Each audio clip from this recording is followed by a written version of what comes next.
Your greatest achievement comes after your greatest defeat. Marcus Aurelius said, if you are pained by any external thing, it is not this thing that disturbs you, but your own judgment about it. And it is in your power to wipe out this judgment now. Sometimes shit just happens in your life and it sucks.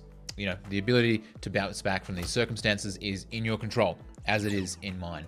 In this video, I'm going to share with you some of the things that really knocked me down a peg, just like this, and what I've done to bounce back. So hopefully it can help you bounce back in your own life. If you haven't been here before, my name is Josh, and I've been involved in men's groups and men's initiations for the last 10 years, and have built a life that I couldn't have even dreamed of. And I'm making these videos because I want to help you avoid the pitfalls that myself and so many other men have made, and hopefully shortcut your way to your ideal life as well. So about 18 months ago, I got involved in a car crash that threw my life completely backwards. I was sitting at a traffic light. It was about 6 p.m. at night. The sun had just gone down, so it was dark. There was a little light drizzle of rain. And I was talking to my friend in the passenger seat like this. I was having a good old chinwag, and wham! Someone slammed into the back of our car. This guy had been looking at his phone and literally just drove straight in the back of our stopped car at a traffic light. You couldn't believe it. So it couldn't have been less of my fault. Like, it was zero involvement from me. I was just sitting there having a conversation with my buddy, and this guy just drove straight back and smashed into the back of my car. You know, really gave me a good knock, but I didn't think about it too much at the time. We got out, we, exchanged details.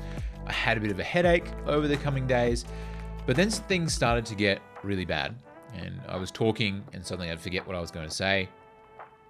Like, I'd completely blank out. I was working on a work call and I started to not be able to say things properly. My speech started to slur and I couldn't speak properly, and I started to freak out. I would race myself to the hospital and I was like, holy shit, am I about to have a stroke? Like, what is going on with me? Got a CT scan. They said nothing was wrong. And I just started to get really confused and concerned because I was thinking, what the fuck is wrong with me? I am having a bit of a freak out. I can't remember what I'm doing or what I'm saying. And I was conscious of this whole thing. So I'd be thinking and talking to someone, and then my brain would just flatline, completely blank. And in my head, I was thinking to myself, come on, Josh, come on. I was like, let's go, brain, let's turn it on. And nothing would happen. And I started to spiral downhill really quickly. Like, I couldn't sleep, my mood got terrible, and I slowly wasn't able to work. And my life came to a grinding halt from this crash that really had nothing to do with me. And that's what I kept telling myself in my head. I was like, this is so unfair. What is going on? And I had to dedicate the next 6 months of my life to recovery, and started to spend a lot of money on specialists and brain scans. I'll try and see if I can find, there should be a photo of a regular brain in this brain scan, and then my brain, which is, as you can see, like, it's overworked, it's not working properly, there's gaps there. And like, as well, rent isn't cheap in Vancouver, Canada. It's fucking expensive. And so I was not working.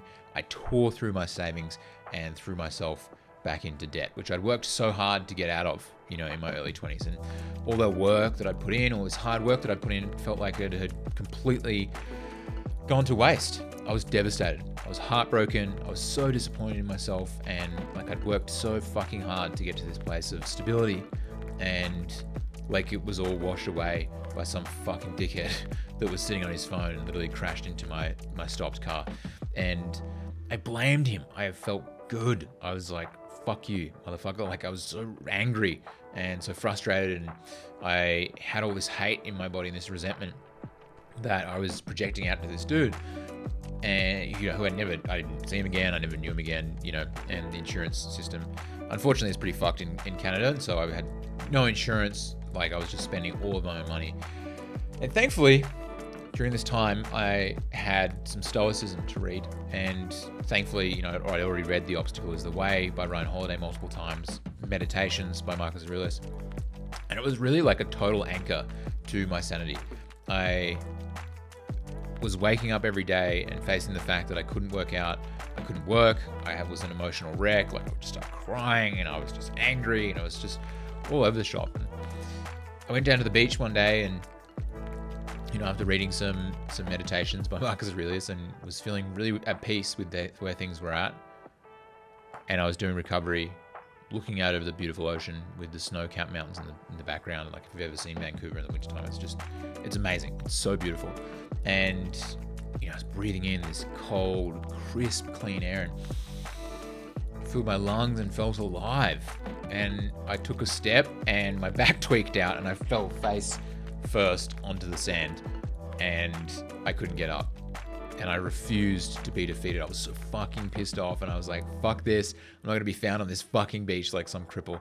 And I literally was crawling myself along the sand and along the logs until I could slowly get up. And I hobbled back and I couldn't even stand up straight. I was literally like immobilized, walking my way back home. And I ended up lying on the couch for like 4 hours before I could move again. And this 4-minute walk down to the beach took me 30 minutes to get back up, which, it wasn't very far. But every day I had to remind myself that my mind was in my control and I had to let go of this resentment towards this guy. And, even though my body was giving out on me and, in order to stay sane, I just kept reading and reinforcing this. And I'm sharing this story to hopefully, share with you a bit of the reality of what I was going through. So maybe if you're going through something, you can, use this and go, okay, I can do it as well. Like it fucking sucked. I won't tell you otherwise, like as much as I was reading Stoicism and the books and the quotes and meditating and doing all this stuff, I couldn't really do much else. In my head, it was just chaos. And I fucking just like hated myself. And I grit my teeth and I would do my recovery and I'd keep going. After 14 months, $60,000 in debt, another car crash, I was able to make it back, making twice as much money as I was before the car crashes. I'm in great physical shape and I've managed to crawl back up the mountain and get myself to a good position. And I'm sharing this to show you that it's totally possible, no matter what situation you're in. Like I couldn't even move, I couldn't work. Money was literally like flying out my window. I was positive about $40,000-$50,000 and I went to negative $60,000 and it was a fucking shit year. And, like I said earlier, I'm making double what I even was before the car crashes, living an amazing life. I've put my body back in shape and it was because I kept this frame of mind and looked towards people that have done far more than me in worse situations. And, the reality is that if this was a video game, it would be really boring if things just went easily for the main character. And you are the main character, man. It's your story arc that defines you, and it's these embracing of challenges that allows you to work into a new version of yourself. And I know that it's fucking hard to think that in the moment if you're going through it, but the world is full of talkers and not doers. And you're a doer. You're not just a talker. You're not just a whiner. It's time for you to transform yourself. And it's time for you to become a different version of yourself and a different version of who you're meant to be.